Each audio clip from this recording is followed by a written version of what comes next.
Bismillahirrahmanirrahim. Alhamdulillahirabbil alamin wa bihi nasta'inu ala umuri dunya waddin.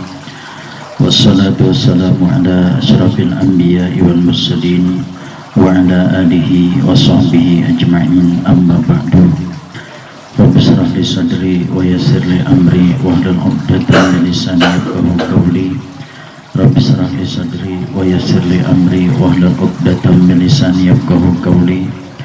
Rabbi shrah li sadri wa yassir li amri bijahi sadina Muhammadin sallallahu alaihi wasallam ila hadatin nabil mustafa rasulillahi sallallahu alaihi wasallam. Al-Fatihah. A'udzu billahi minasyaitonir rajim. Bismillahirrahmanirrahim. Alhamdulillahi rabbil alamin arrahmanir rahim maliki yaumiddin. Iyyaka na'budu wa iyyaka nasta'in ihdinas siratal mustaqim siratal ladzina an'amta 'alaihim ghairil maghdubi 'alaihim waladdallin.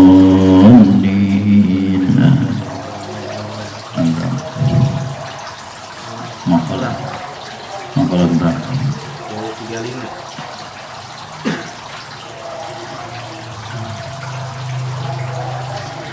Bismillahirrahmanirrahim. Wal maqalatul khamisatu wassalasun. Adapun maqalah ke-35 an Hamidil Laqab rahimahullah annahu atahu rajulun faqala lahu awsini ay bima yanfa'uni fiddin. Dari Hamid Al-Laqab rahimahullah, semoga Allah merahmatinya, annahu atahu rajulun, bahwasanya telah datang kepadanya seorang laki-laki. Faqala lahu, kemudian dia bertanya, itu laki-laki, ausini ay bima yanfa'uni biddin, berikanlah aku wasiat sesuatu yang bermanfaat bagiku dalam urusan agama. Faqala ij'al li dinika gilafan ka gilafil mushaf.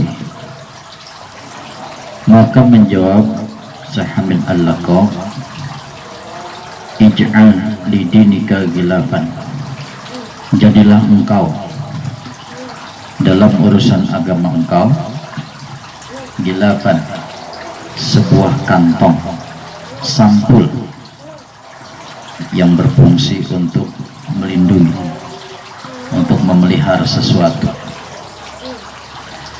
Kagilafil mushafi, seperti kantong Al-Quran. Jadi jadilah kamu dalam urusan kamu sebuah kantong yang dapat melindungi, memelihara sesuatu yang baik.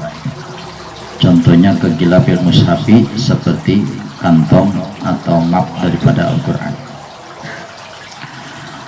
Wa huma yasunuhu ad-danasi, yaitu sesuatu yang dapat menjaga itu mushaf daripada kotoran-kotoran yang datang, dari debu-debu yang datang, bisa terlindungi, bisa terjaga.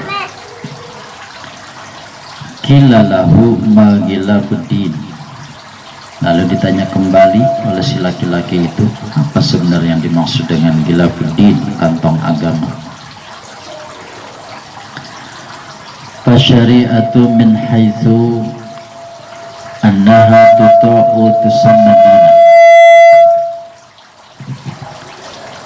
maka ada syariat dari sisi bahwasanya agama itu untuk ditaati, tusamadinan, maka dinamakan agama. Sesuatu yang harus ditaati, syariat-syariat, ajaran-ajaran yang harus ditaati, itu namanya agama. Wa min haitsu innaha tajma'u tusamma billatan, dan kalau ditinjau dari segi bahwasanya dikumpulkan itu syarat syariat itu sama millatan, makin namakan millah. Wa min hasu innaha yurja'u ilaiha tu sama mazhaban, dan ditinjau dari segi bahwasanya dijadikan tempat kembali itu sama mazhaban, maka dinamakan mazhab atau pendapat-pendapat. Dijadikan tempat rujukan, tempat kembali rujukannya, itu namanya pendapat atau mazhab-mazhab.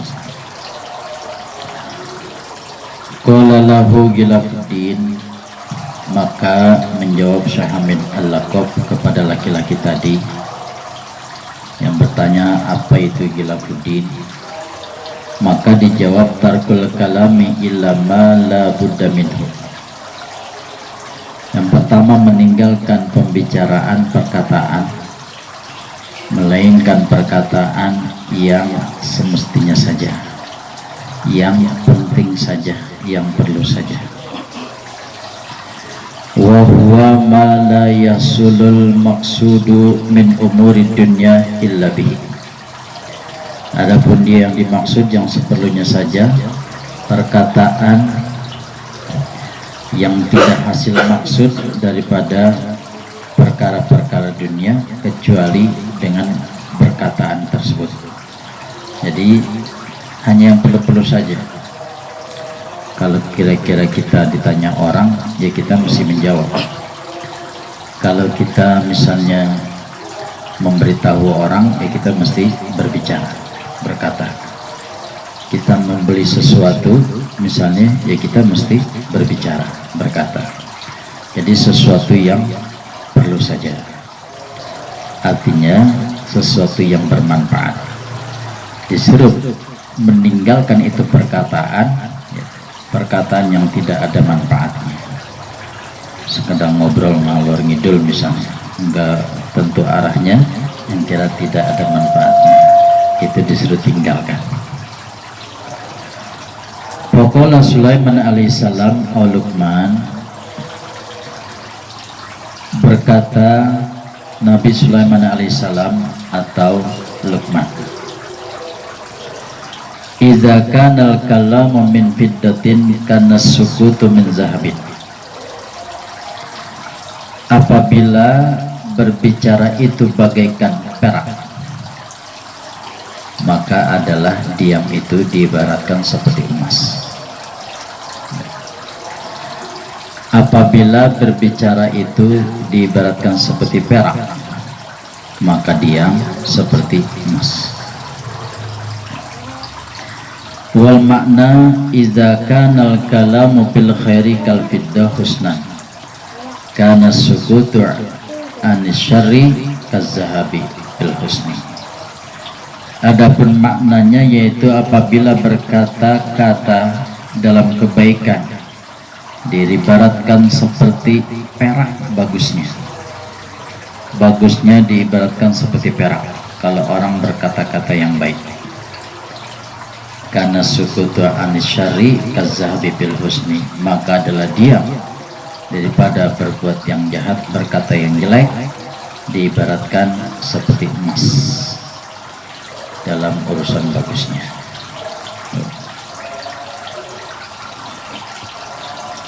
Diam itu susah, ya.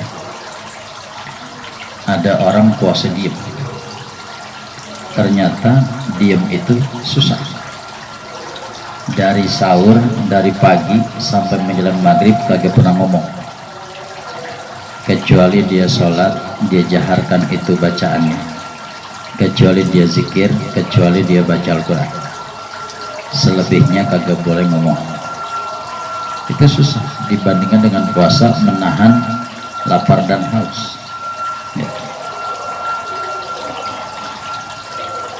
Orang tadinya diam, dia mau belajar ngomong gampang, ya. Tapi orang tukang ngomong mau belajar diam itu susah, ya. Tadinya dikagak bisa ngomong, di latihan akhirnya bisa, itu banyak. Tapi yang sudah pandai ngomong dia mau diam itu lebih susah. kelihatannya sepele, tapi kalau secara praktek kita puasa diam itu sulit. Makanya dikatakan di sini, diam daripada berbicara yang tidak baik itu diberitakan seperti emas. Wasakitu fil haqiqan natiki fil batil. Dan adapun orang yang diam dalam haknya, pada haknya, karena tiki fil batil, diibaratkan seperti orang berbicara pada urusan yang sia-sia. Dia diam padahal dia harus ngomong. Misalnya orang bertanya, rumah si A di mana? Orang bertanya sama dia, padahal dia tahu tapi dia diam. Salah kalau begitu. Ada ular lagi deketin orang, dia lihat, dia diam aja, itu salah tempat. Bukan seperti itu maksudnya. Kalau itu punya hak dia ngomong, dia ngasih tahu. Ada orang buta lagi jalan, di depan ada lubang, jadi wajib ngomong, ya mesti ngomong. Jangan dikata, gue mau lagi diam, lagi belajar diam, bukan begitu. Ya. Itu dia punya hak untuk berbicara.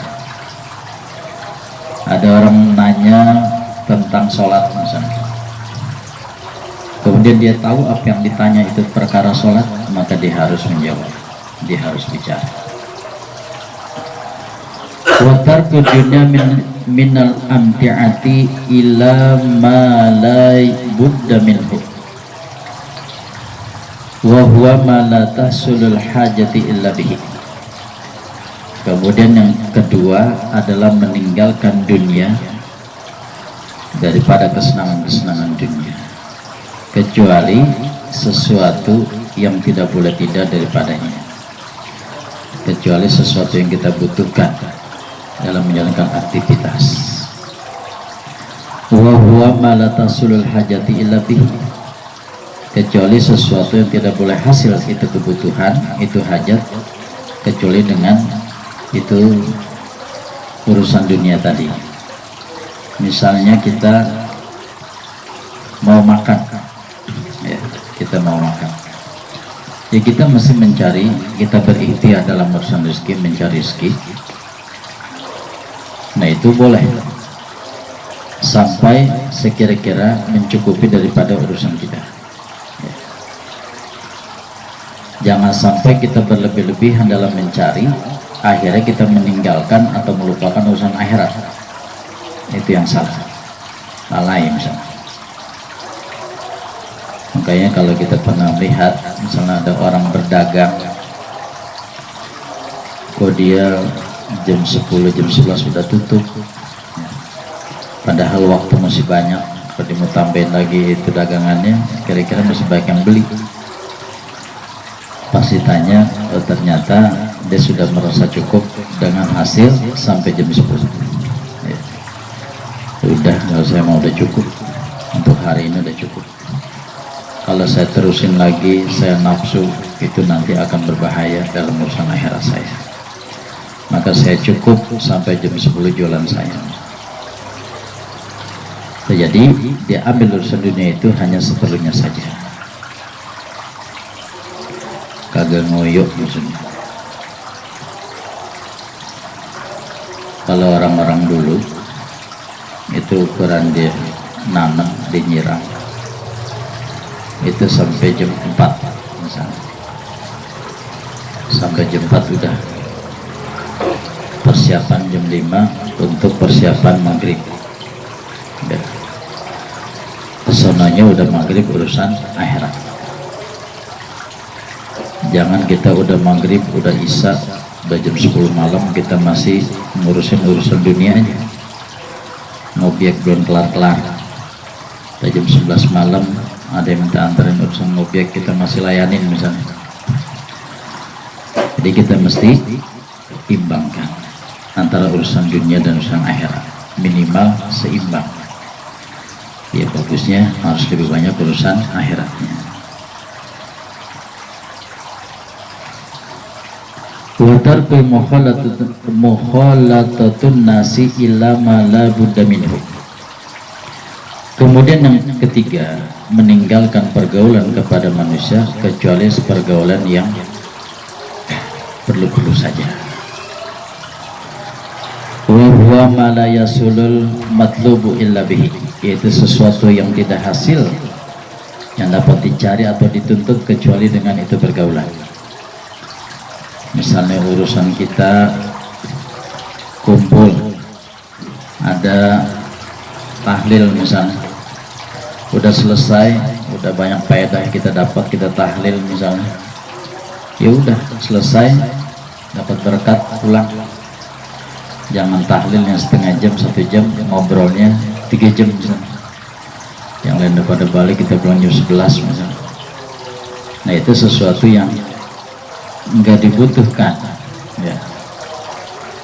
Yang kita butuhkan tadi seukuran waktu kita melaksanakan tahlil tadi.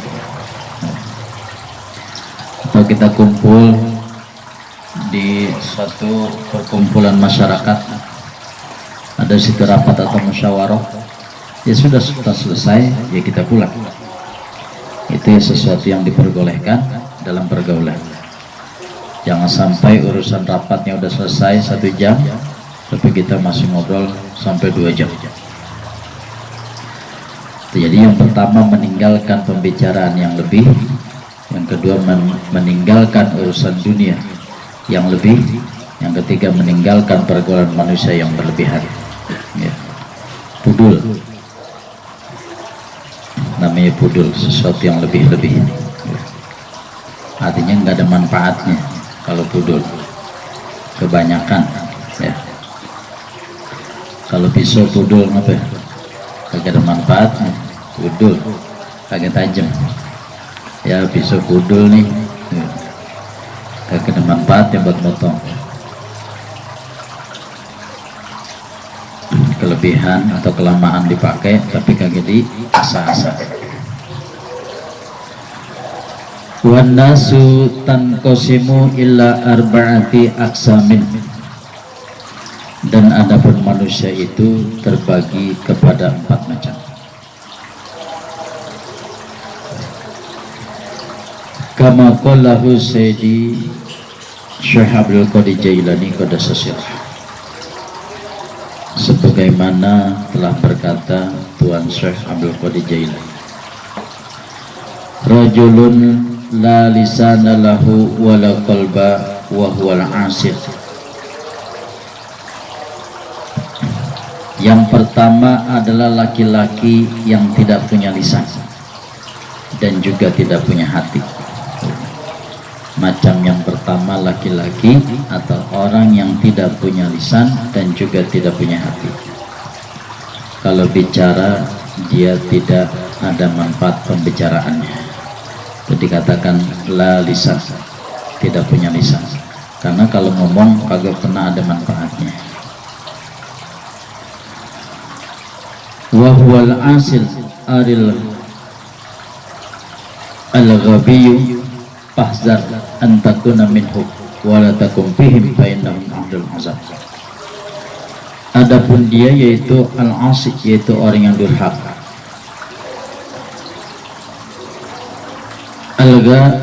Al-aril ghabi, yang tercela dan juga lagi bodoh. Fahzar, maka hati-hatilah kamu atau jauhilah kamu antakuna minhum, daripada kamu berada di sisi mereka. Jangan sampai berada di dekat mereka. Wala takum fihim, dan juga jangan berada di dekat mereka. Bainahum ahlul azab, maka sesungguhnya mereka adalah ahlul azab, orang-orang yang akan mendapatkan siksa Allah. Kalau bicara enggak pernah ada manfaat, bicaranya enggak bagus, hatinya begitu juga.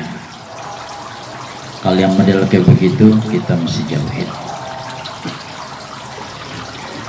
Wa rajulun lahu lisana bila qalba fayantiqu bil hikmati wa la ya'malu biha yan'un nas illallah ta'ala. Model yang kedua, laki-laki yang baginya punya lisan, kalau ngomong ada manfaatnya, kalau ngomong bagus didengarnya, enak didengarnya, dan ada baiknya omongannya. Bila qalba akan tetapi tidak punya hati. Fayantiqu bil hikmah, dia berbicara penuh dengan hikmah, wala ya'malu biha, akan tetapi tidak mengamalkan dengan yang dibicarakan. Yad'un nas ilallahi ta'ala, ia mengajak manusia ke jalan Allah, wa huwa yafir minhu, akan tetapi dia lari dari Allah. Fa'bud minhu, maka jauhilah orang semacam ini, li'alla yahtabaka bilazizin lisanihi, karena bahwasanya akan menyambar kepada kamu kelezatan daripada lisannya, manis omongannya, kita bisa terpengaruh. Fatahriqa kanar ma'asi,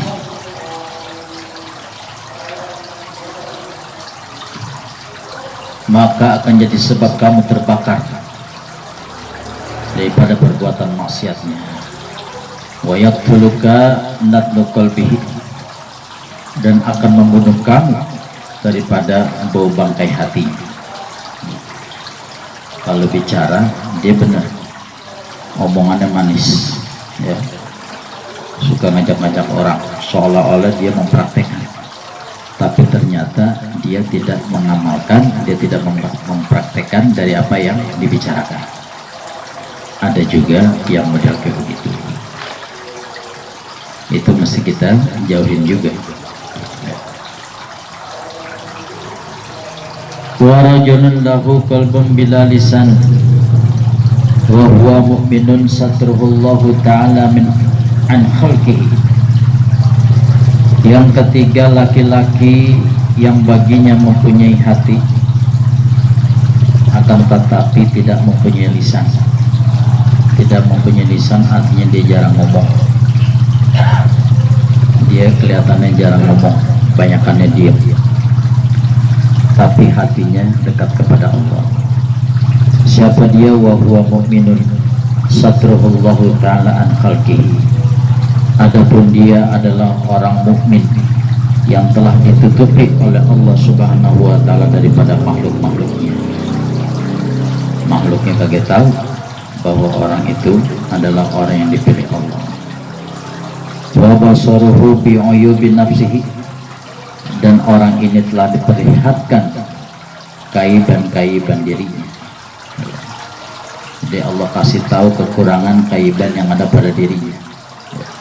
Kalau umumnya kita kadang-kadang tahu aib orang tapi kita tidak tahu aib sendiri. Tapi kalau orang ini selalu mereksa dirinya, ya, dia nggak perlu mengkoreksi atau mencari tahu aib orang lain, tapi dia memperbaiki daripada kekurangan yang ada pada dirinya. Misalnya dia ngomong sama Allah, dia bermunajat, ya Allah, saya kenapa kalau sholat kok jarang khusyuk? Itu juga termasuk aib yang ada pada diri. Kemudian Allah mesti tahu, sehingga dia bisa bermunajat seperti itu.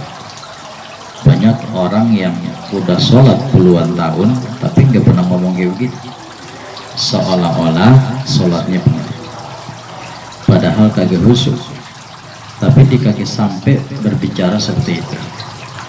Tapi orang-orang ini yang model ketika ini Allah telah perlihatkan aib-aib yang ada pada dirinya seperti tadi. Ya Allah, saya pengen sholat saya khusyuk, ya Allah. Kalau kagak 10 menit, 7 menit, ya Allah, saya pengen khusyuk. Kalau nggak 7 menit, 5 menit, ya Allah. Kalau kagak 3 menit, 2 menit, 1 menit, ya Allah. Dia ngomong begitu, dia pengen begitu, ya. Atau misalnya dikatakan, ya Allah, saya sudah sholat isya tadi, ya Allah, tapi mungkin bacaan sholat saya tadi ada yang salah, bacaan Fatihah saya ada yang salah hurufnya, ya Allah, makhrajnya kagak pas, mungkin barisnya yang panjang, mungkin saya baca kependekan, atau yang harus saya baca pendek saya baca kepanjangan. Ya Allah, maafkan ya Allah, saya pengen diperbenerin, saya pengen dibenerin bacaan sholat saya di sholat saya selanjutnya. Jadi dia Allah kasih petunjuk seperti itu, ya.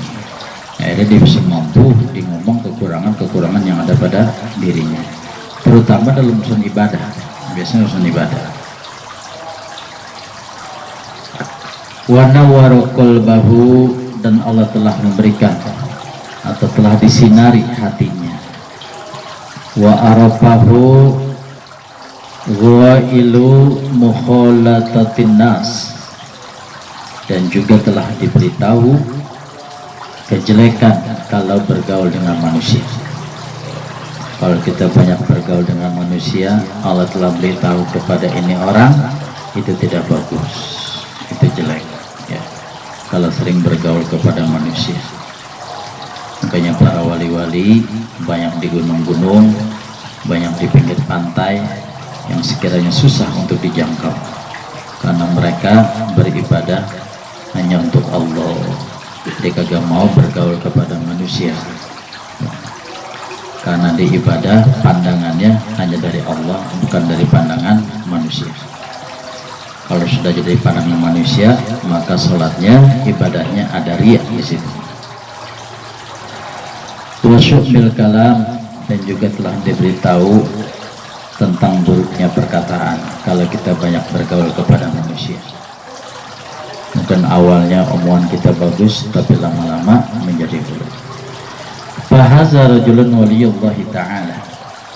Siapa mereka? Adapun ini adalah orang-orang yang dikatakan kekasih Allah atau waliullah. Mereka jarang ngomong, tapi hatinya dekat kepada Allah. Mahfuzun fi sitrillahi ta'ala. Fal khairu kullul khair. Fal khairu kullul khair indahu.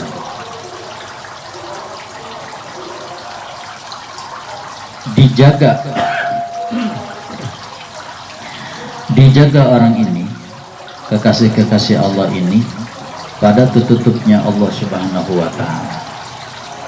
Ditutupin dengan satirnya Allah ya. Fal khairu kullul khair, maka adapun kebaikan semuanya menjadi kebaikan indahu padanya. Jadi semua yang dilakukan adalah semua bentuknya yang baik-baik saja, karena Allah tutupin ya. Kalau mau berbuat jahat, Allah belokin lagi kepada perbuatan yang bagus, sampai tidak ada hatinya untuk niat untuk berbuat jahat, yang ada hanya yang baik-baik saja. Padunaka wa mukhalatatuhu wa hidmatuhu fa yuhibbukallahu ta'ala, maka dekatilah engkau kepada orang tersebut. Kalau kita udah tahu, maka kita deketin. Oh, itu ada waliullah, maka kita deketin yang seperti itu. Dan boleh kita sering datang atau bergaul, walaupun kagak pakai ngobrol ya. Walaupun kagak pakai ngobrol, silakan kita datang. Biasanya begitu, apalagi kalau orang-orang seperti itu banyak kinayah-kinayah, seperti perempuan-perempuan yang dilakukan. Jadi jangan pakai nafsu, jangan nafsu pengen begini, pengen begitu, pengen nanya ini, pengen nanya itu, jangan ya. Kita deketin wali itu pakai ilmu, jangan pakai nafsu. Wa khidmatahu, dan kalau bisa kita menjadi atau membantu orang tersebut, kita bantu, karena dia kekasih Allah. Kalau kita membantu dia, maka juga kita akan dikasihi oleh Allah. Ibaratnya kita punya anak kita ini yang kita sayangin, kemudian ada orang berteman sama anak kita, kemudian dia cinta sama anak kita, maka kita selaku orang tuanya juga demen sama orang tuanya ya, yang mencintai anak kita.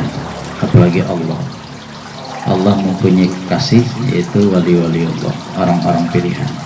Kalau kita dekat kepada mereka, tentu Allah akan juga mencintai kita.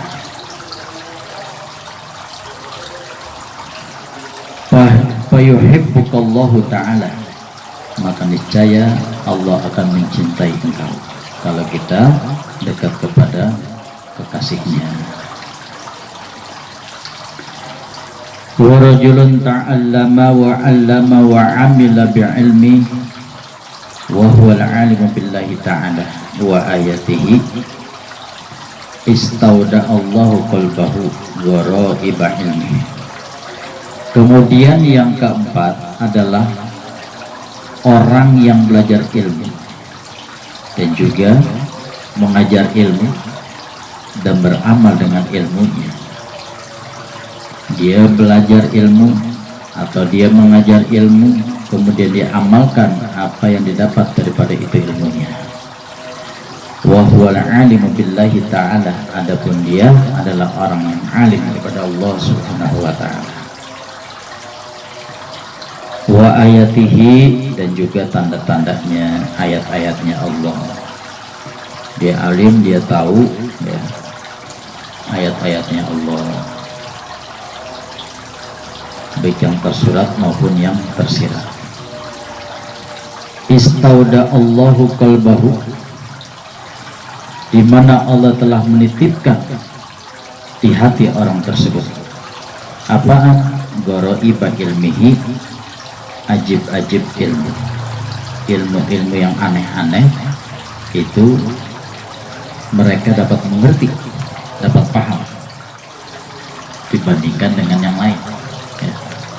Mereka memahami sesuatu ilmu walaupun ilmu itu yang ajib-ajib, yang aneh-aneh. Wasaraha sadrahu liqabulil ulum, dan Allah melapangkan dada orang tersebut untuk menerima daripada berbagai ilmu. Jadi mereka itu kalau menerima ilmu itu cepat ya, karena Allah telah bukakan dadanya untuk menerima daripada berbagai ilmu, walaupun ilmu itu susah ya. Kayak ilmu matematika dah misalnya, dari 10 orang diterangin itu lain-lain ya. Ada yang bisanya cuma 10%, ada yang bisanya 20, ada yang 30, ada yang 40. Jadi ada orang-orang yang memahami suatu ilmu itu lebih cepat dibandingkan yang lain. Tahzar an tukhalifahu wa tujanibahu wa tatrukar ruju' ila nasihatihi. Maka hati-hatilah kalian daripada menyalahi mereka. Jangan sampai kita menyalahi mereka. Para ulama, orang-orang yang alim, yang belajar, yang mengajar, para ulama yang dekat kepada Allah, jangan sampai kita menyalahi mereka. Wa tujanibahu, dan jangan sampai kita menjauhi mereka. Wa tatrukar ruju' ila nasihatihi, dan jangan sampai